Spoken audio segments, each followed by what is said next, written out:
And as you said, the how do we respond to this is key.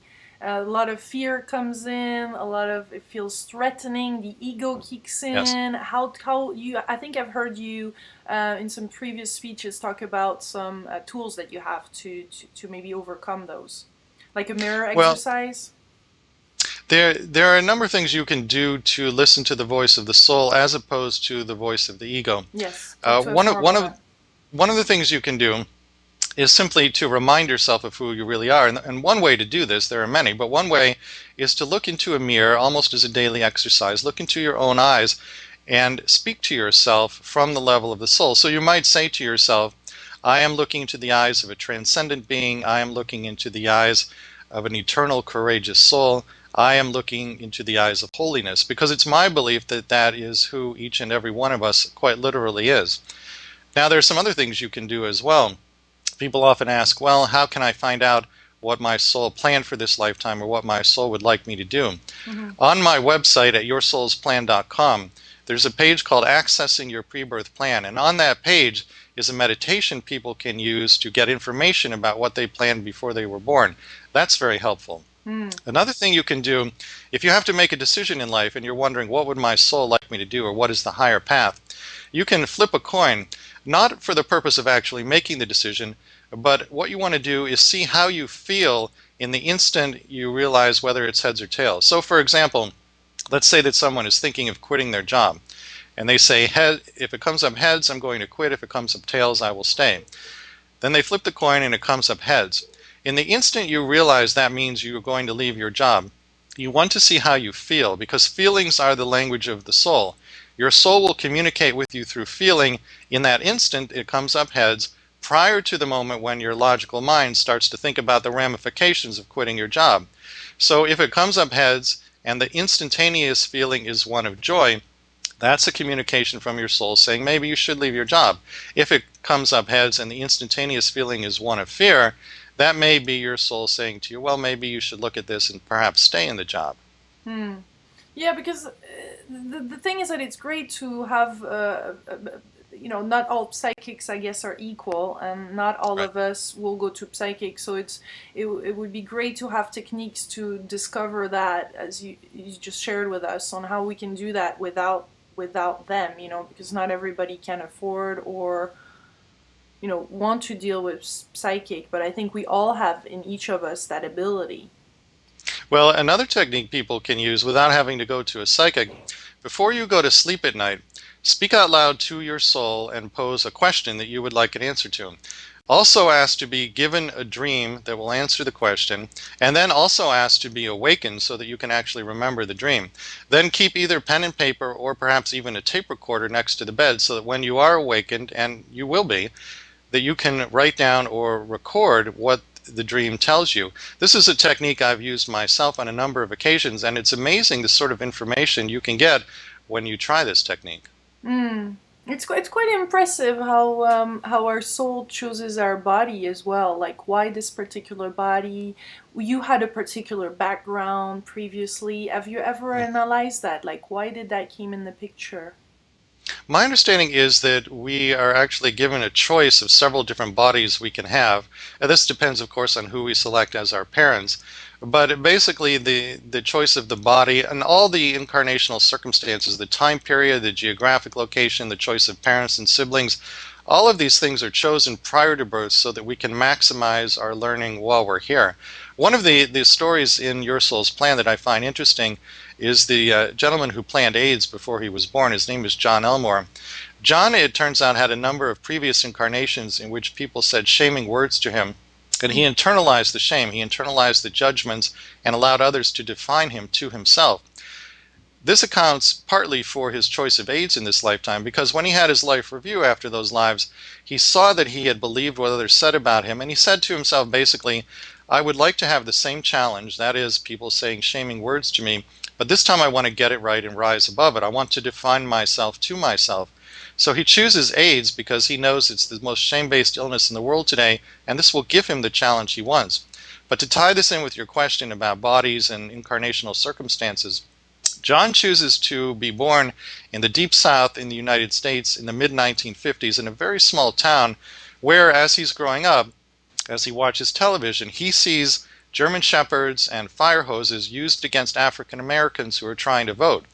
And what he is witnessing there is an entire race of people being publicly shamed. This is a deliberate choice on the part of his soul to orient him to his primary task in life, which is the healing of internalized shame. Now, John has no conscious understanding of this, but it doesn't matter. By seeing those images on TV as he grows up, it orients him to his primary task in his life.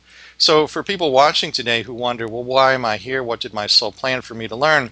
If you examine the circumstances of your incarnation very, very closely, you'll find a lot of clues there that will orient you to your major purpose here. Hmm. And those clues can be the type of parents we have, or if we don't have parents, if we lost them at a young age. I mean, how is there any It's other?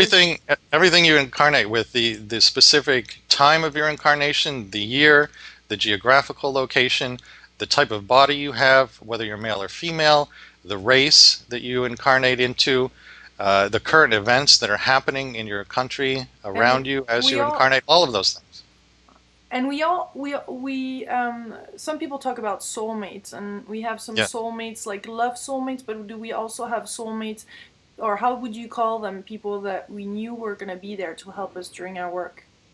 My understanding of a soulmate is another soul, most likely in our soul group, with whom we've had many, many incarnations and played many different roles. So these would include being mother and daughter, father and son, husband and wife, best of friends, mortal enemies, murderer, and the one who is murdered. It's usually somebody we have quite a bit of karmic balancing to do with. So the soulmate can incarnate as a romantic partner, but frequently there are soulmates who are not romantic partners. And the way you can recognize a soulmate, number one, there is just a sense of knowing the person even when you first come into contact with them.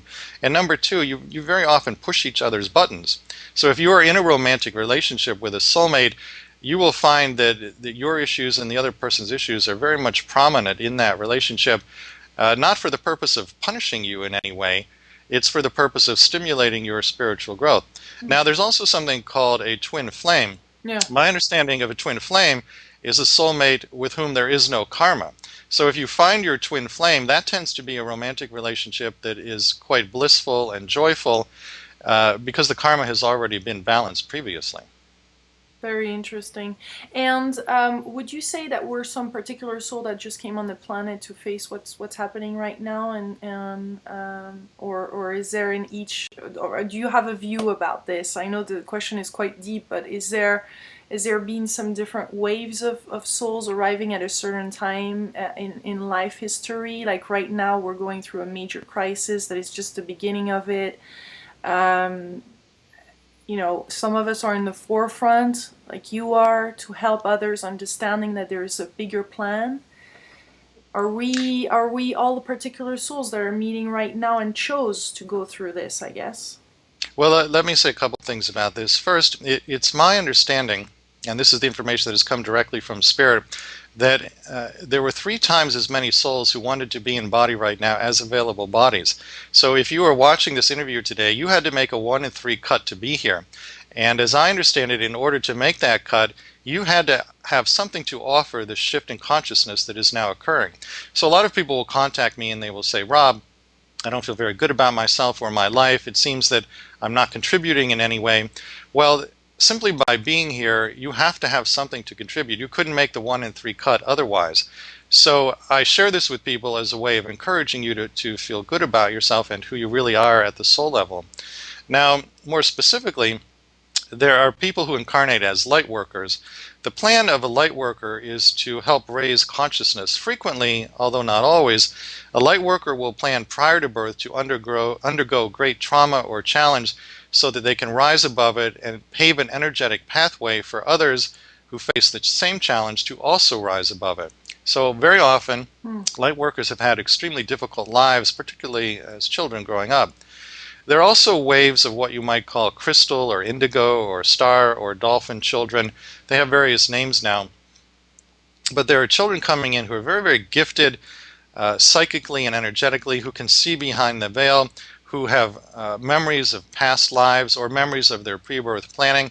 I was speaking with a child like that just a few days ago who was about 8 years old, And I asked him, I said, Gabriel, do you remember why you chose the parents you chose? And he said, I do. I was there with my sister, and we were shown all the people we could have as parents, and there was all this light around two of them. So I turned to my sister and I said, let's choose those two. And she said, okay, and that's how we picked them. And Oh, I got goosebumps. there are children like this who are coming in now, and they have these memories. Amazing. At It is eight amazing. years old. At 8 8 years years old. old. Oh my Yeah. God. And then the third one, you said there was a third one? No? Well, different terms apply to these kinds of children. Indigo, crystal, star, dolphin. There are some differences between these different categories. I don't know what they are. That's not the focus of my research. But I've encountered enough of these children to know that they're coming in with what you might call different wiring than the previous generations, wiring that makes them quite gifted in many ways. So And I there's think a. they will be the leaders of the shift in consciousness. Mm. So there's the light workers and the indigo children, and then there is Anyone who's here what now. are other beings offering help, or can we get in contact easier maybe with angels? I think we can. I think the veil is thinner now than it ever has been, and this is part of the plan for the shift in consciousness. So you will see many people now working, often informally, as mediums, channels. They're just sort of popping up all over the world. And what's interesting to me is that the people who are doing the mediumship and the channeling seem to be coming from all walks of life. It's not just people who were raised in families that had this kind of orientation. It's not just people who had mediums and channels as parents. You have doctors, lawyers, people from all different walks of life, very often mainstream aspects of society, who are coming to this. And sometimes they leave their careers and they do this full time, which is what I did. Sometimes they just do it on the side, and they may not even tell very many people that this is what they're doing. But they're coming from all areas of life. And I think this is part of the plan, because Spirit is trying to bring forth what previously were very arcane, esoteric ideas and make them available to the masses on a large scale. So we need people in all quadrants of society to do this so that everyone is reached. Do you think we can all connect to another person's soul, and that's what we should do when we meet someone? I think that we can, and one way to do this is actually to speak to another person's soul. So sometimes people will write to me and they'll say, I've had a long-standing conflict of many years with someone in my family. I just can't seem to speak with this person in any meaningful way. Well, on the level of the personality, that may be true, but you can always speak to the person's soul. So perhaps before you go to sleep one night, you might speak aloud to the soul of the loved one, communicate the nature of the problem, which would already be known to the soul, but it will help connect you energetically to the person's soul if you speak about the problem, and then make a request that you would like there to be healing in the relationship, or something specific you would like the soul to engineer. The soul then has the ability to work with the incarnate personality through feelings, through intuitive prompts that can make a big difference in your relationship. And let me give you an example. I received a letter recently from a woman who had a long-standing conflict with her son. They had not communicated directly for quite some time.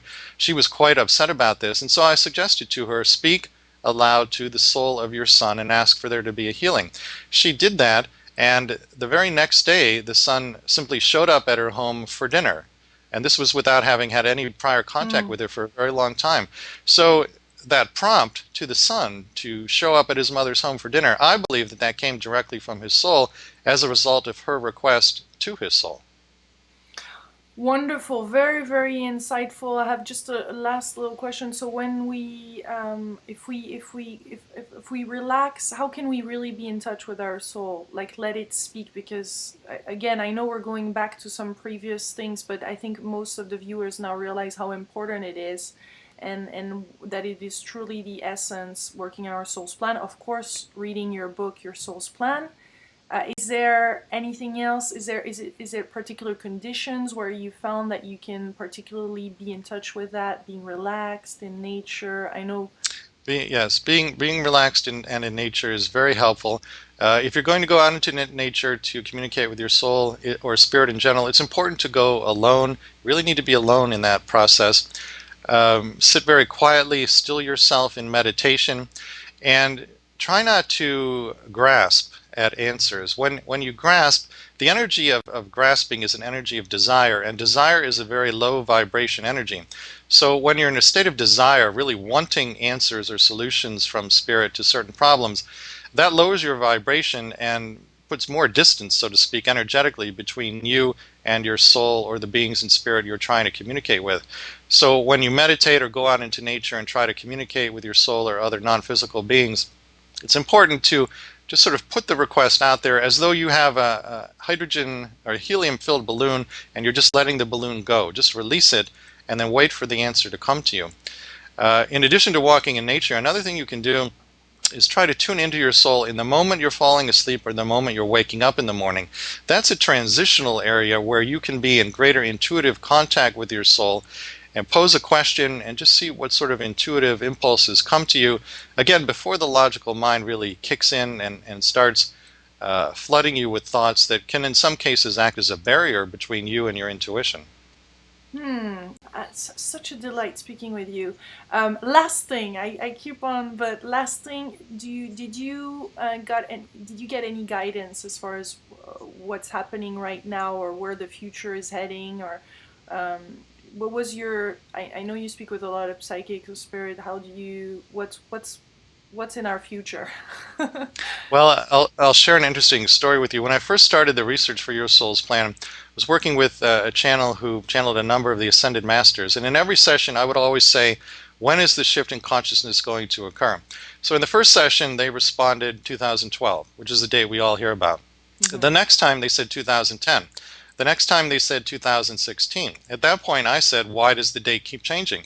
And they said, because the collective consciousness keeps changing, it will happen when you are ready for it to happen. So that's the first piece that I would share with you. Now, in terms of what specifically is going to happen, every time you ask a person that question, you will get a different answer. Hmm. My own belief is that it may very well be a return to oneness consciousness. Oneness being the idea that there's really only one being in the universe. It's you, it's me, it's everyone listening to this interview. Each of us is an individualized expression of the one. Now, a lot of people understand oneness intellectually. Very few of us have that as our day-to-day experience. I believe that the shift in consciousness may take us from the intellectual understanding of oneness to that as a day-to-day experience, that will be what we live every moment of every day. Well, on this oneness, I thank you very much for sharing all this information with Thank us you for having me here. and having the capacity or the letting go to welcome that information and then again sharing it with us. Thank you very much. And You're very welcome. for you guys that want to read more, of course, you can go to yourplanssoul.com and also read the book YourSoulsPlan.com. yoursoulsplans.com and read Rob's book. Thank